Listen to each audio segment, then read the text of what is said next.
Hi there, Director of Photography, Alec Watson here, and I have got a great little tutorial for you on some skin tuning and some repair and a little workflow that I use in terms of getting a great shot out of Ultimate. So I've got my model photo. It's a raw photo, nothing done to it. It's ready to work on.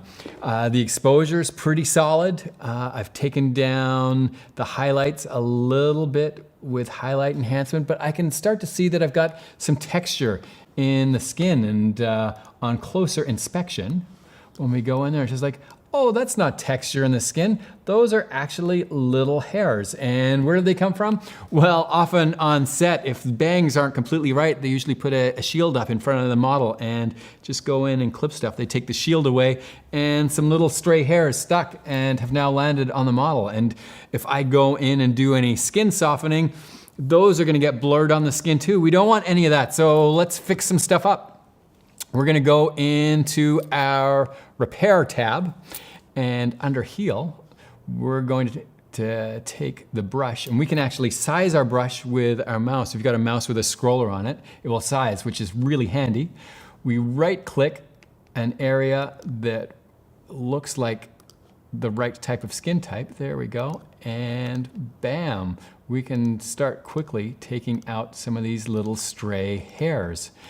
And this obviously works for our blemishes fantastically well. She's got some blemishes up around her eyes here. We can take those off. You can actually spend a whole lot of time making someone look like a plastic mannequin, which I do not recommend. But I will show you something else here that is of interest.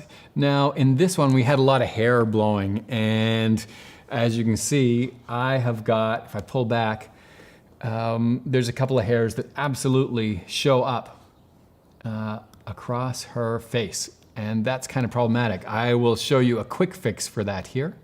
We right click here, and then we drag across the area that we want to repair, and boom. Now, obviously, when you're in tight like this, you can spend an awful lot of time going in and repairing. And once you're in there, it's really easy to get lost in there doing that. You want to make sure that you don't make your models too plastic looking. I don't like that at all.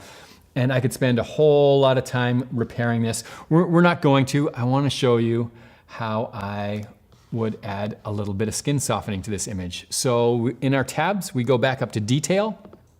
And there's one called Skin Tune.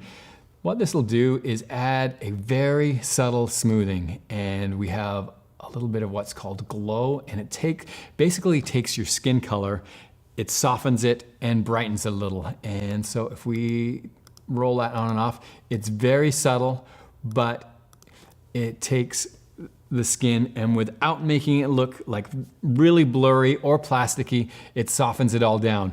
Our radius, that is going to be determined by actually how many megapixels your camera is. And so I could tell you a radius, but it's gonna totally depend on your camera. Use your eye. And it's always good to go in and have a check one for one that it's not too plasticky, and it's not, it looks good. You wanna go in tight, and we'll toggle it on and off. And we can see it's subtle. It doesn't look plasticky. There's a subtle softening going on. And after we've done repair, by going in and doing a little skin tuning, we're not taking things like blemishes and also making them look blurry. So as a workflow, real simple. Go in, do your repairs for blemishes, flyaways, and then over to Skin Tune for a little bit of smoothing and some glow, and you don't have to visit Photoshop. You can do one-stop shopping and get great skin tones in Ultimate.